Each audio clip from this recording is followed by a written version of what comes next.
بلوچستان میں شناخت کے بعد پنجاب کے 9 افراد قتل۔ فتنہ ہندوستان کے دہشت گردوں نے یوب اور لورا لئی کے قریب 2 بسوں کو روک کر مسافروں کو نیچے اتارا۔ پنجاب کے شناختی کارڈ رکھنے والے 9 افراد کو گولیاں مار کر قتل کر دیا۔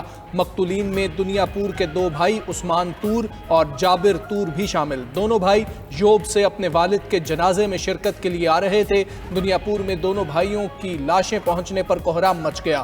مقتولین میں میاں چنو کے گاؤں 7215L کا رہائشی غلام سعید بھی شامل۔ مقتول کے بھائی کا کہنا ہے کہ غلام سعید والد کی تیمارداری کے لیے گھر واپس آ رہا تھا۔ مظفر گڑھ کا رہائشی محمد آصف بھی بلوچستان میں دہشت گردوں کا نشانہ بنا۔ چوک قریشی کا رہائشی محمد آصف سہرانی نجی اسکول میں ٹیچنگ کرتا تھا۔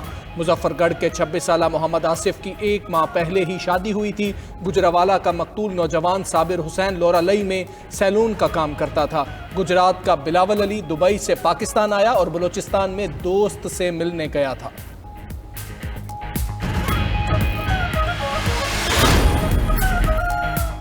صدر مملکت اور وزیر اعظم کی بلوچستان میں دہشت گردی کی شدید مذمت۔ آصف علی زرداری نے کہا، یہ بربریت فتنہ الہندوستان کی پاکستان میں خون ریزی کی گھناؤنی سازش ہے۔ اپنی سرزمین کو فتنہ الہندوستان اور اس کے سہولت کاروں سے ہر صورت پاک کریں گے۔ وزیر اعظم شہباز شریف نے کہا، بے گناہ افراد کے خون کا بدلہ لیا جائے گا۔ دہشت گردوں سے پوری قوت سے نمٹیں گے اور دہشت گردی کو جڑ سے اکھاڑ کر دم لیں گے۔ وزیر اعلیٰ بلوچستان سرفراز بگٹی کا بھی واقعے پر اظہار افسوس۔ کہا، یہ حملہ پاکستان کے امن اور یکجہتی پر وار ہے۔ بے گناہوں کا خون رائیگاں نہیں جائے گا۔ وزیر داخلہ محسن نقوی کی بھی دہشت گردی کی مذمت۔ کہا، مسافروں کو نشانہ بنانے والے دہشت گردوں کا خاتمہ کریں گے۔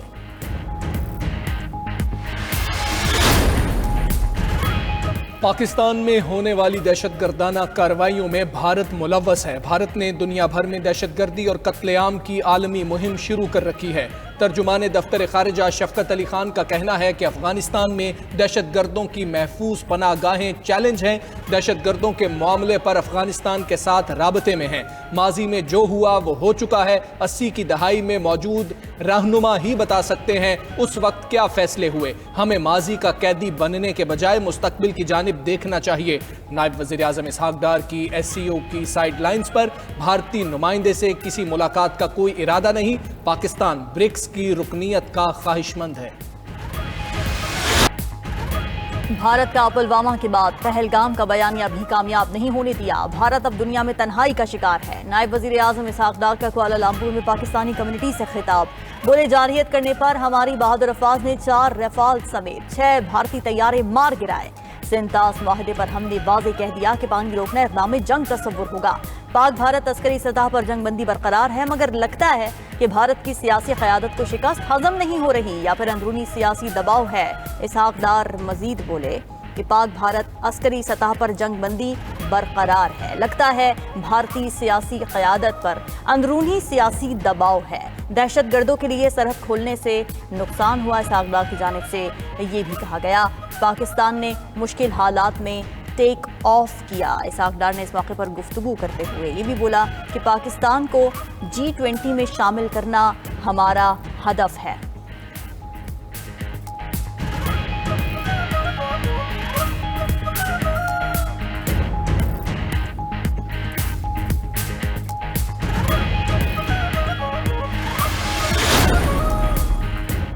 وزیر اعظم شہباز شریف حکومتی کارکردگی میں بہتری کے لیے کوشاں۔ وزارتوں کی کارکردگی بڑھانے کے لیے اصلاحاتی عمل تیز کرنے کی ہدایت۔ اعلیٰ سطح اجلاس میں ماہرین سے اصلاحاتی نظام پر تفصیلی بریفنگ لی۔ شہباز شریف کا کہنا تھا، 7 دہائیوں سے ملک کو جس نظام پر چلانے کی کوشش کی گئی اس سے ترقی ممکن نہیں۔ فرسودہ نظام کو جدید، ڈیجیٹل اور مؤثر گورننس کے نظام میں تبدیل کرنا ہماری اولین ترجیح ہے۔ معاشی ترقی کے لیے فرسودہ نظام کو عصری تقاضوں سے ہم آہنگ کرنا ہوگا۔ وزیر اعظم نے وزارت توانائی میں اصلاحات اور نقصانات میں کمی باقی وزارتوں کے لیے مثال قرار دی۔ اداکارہ حمیرہ اصغر کی لاہور میں نماز جنازہ ادا۔ کیو بلاک ماڈل ٹاؤن قبرستان میں سپرد خاک کر دیا گیا۔ اداکارہ کے بھائی اور بہنوئی گزشتہ روز میت کو کراچی سے لاہور لائے تھے۔ حمیرہ اصغر کے چچا کا کہنا ہے کہ حمیرہ اصغر کے خاندان سے کوئی اختلافات نہیں تھے، وہ اپنی مرضی سے کراچی گئی تھی۔ گھروں میں اختلافات ہو جاتے ہیں۔ حمیرہ سے کافی عرصے سے رابطہ نہیں تھا۔ یہ درست ہے گھر والے حمیرہ کے شوبز میں جانے سے خوش نہیں تھے، ہمارے درمیان زمین جائیداد کا کوئی جھگڑا نہیں تھا۔ دوسری طرف اداکارہ کی پوسٹ مارٹم رپورٹ بھی سامنے آ گئی، موت 8 سے 10 ماہ قبل ہوئی، لاش ڈیکمپوزیشن کی آخری سٹیج پر ہے، تشدد اور ممکنہ قتل کے شواہد بھی نہیں ملے۔ ادھر کراچی کے شہری نے حمیرہ اصغر کی موت پر قتل کا مقدمہ درج کرنے کی درخواست دے دی، عدالت نے فریقین کو نوٹس جاری کرتے ہوئے 16 جولائی کو رپورٹ طلب کر لی۔ کراچی لیاری میں بلڈنگ گرنے کا واقعہ، گرفتار ملزمان کا 3 روزہ جسمانی ریمانڈ منظور۔ پولیس نے گرفتار 9 ملزمان کو مقامی عدالت میں پیش کیا۔ ملزمان میں عمارت کا مالک اور ایس پی سی اے کے افسران شامل ہیں۔ تحریری حکم نامے میں کہا گیا کہ تفتیشی افسر نے بتایا کہ ملزمان کی نشاندہی پر مزید ملزمان کو گرفتار کرنا ہے۔ وکلا صفائی نے ملزمان کی گرفتاری پر اعتراض کیا۔ سرکاری وکیل کے مطابق مقدمے میں ملزمان کا کردار واضح طور پر درج ہے، ملزمان سے تفتیش کے لیے ریمانڈ دیا جائے۔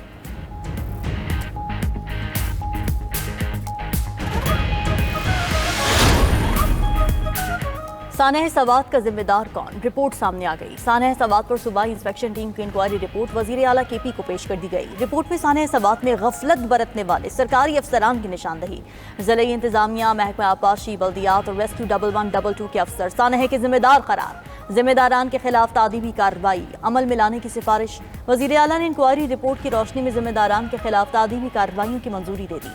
60 دنوں کے اندر تمام قانونی لوازمات پوری کر کے تعدیبی کارروائیاں عمل میں لائی جائیں گی۔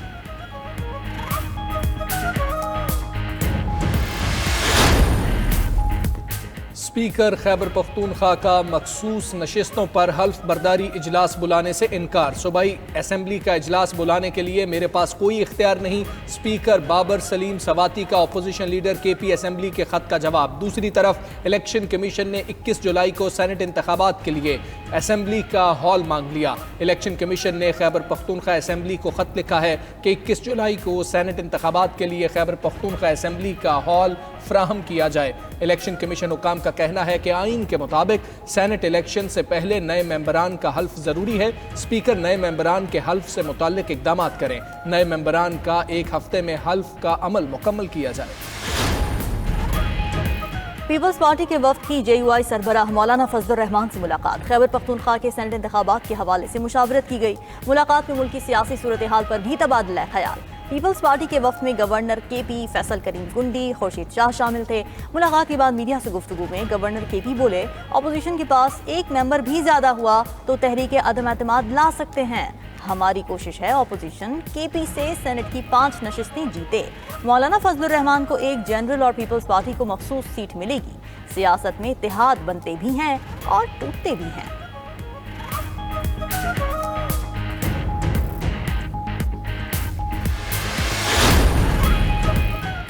پنجاب اسمبلی میں نااہلی ریفرنس کے شکار 26 ارکان کی اسپیکر ملک محمد احمد خان سے ملاقات۔ 1 گھنٹے سے زائد بیٹھک میں معطلی سمیت مختلف امور زیر غور آئے۔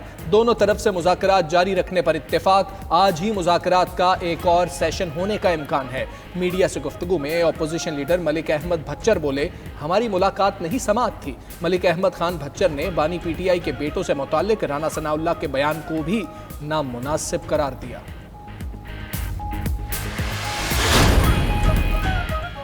9 مئی سے متعلق مقدمات، شاہ محمود قریشی سمیت 3 پی ٹی آئی رہنماؤں کی درخواست ضمانت خارج۔ لاہور کی انسداد دہشت گردی عدالت کے جج منظر علی گل نے محفوظ فیصلہ سنا دیا۔ سابق گورنر عمر سرفراز چیمہ اور میاں محمود الرشید کی ضمانت بھی خارج ہو گئی۔ ملزمان پر جناح ہاؤس کے قریب پولیس کی گاڑیاں جلانے کا الزام ہے۔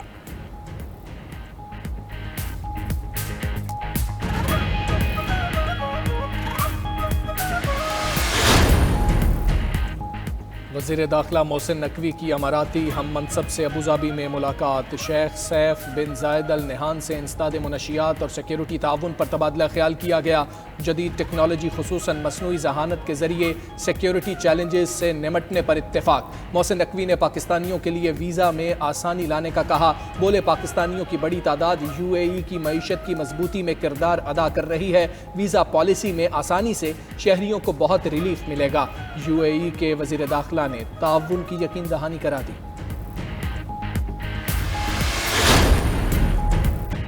بھارتی معیشت کو بڑا جھٹکا، امریکہ کے ساتھ تجارت پر 10% ٹیرف عائد ہوگا۔ امریکی صدر ڈونلڈ ٹرمپ کا بھارت سمیت برکس ممالک کے بارے میں سخت موقف۔ صدر ٹرمپ نے واضح کر دیا کہ ٹیرف کے حوالے سے بھارت کو کوئی استثنا نہیں دیا جائے گا۔ صدر ٹرمپ کا کہنا تھا کہ برکس کا قیام ہمیں نقصان پہنچانے اور ڈالر کمزور کرنے کے لیے کیا گیا۔ اگر کوئی ڈالر کو چیلنج کرنا چاہتا ہے تو ہم اس کی اجازت نہیں دیں گے۔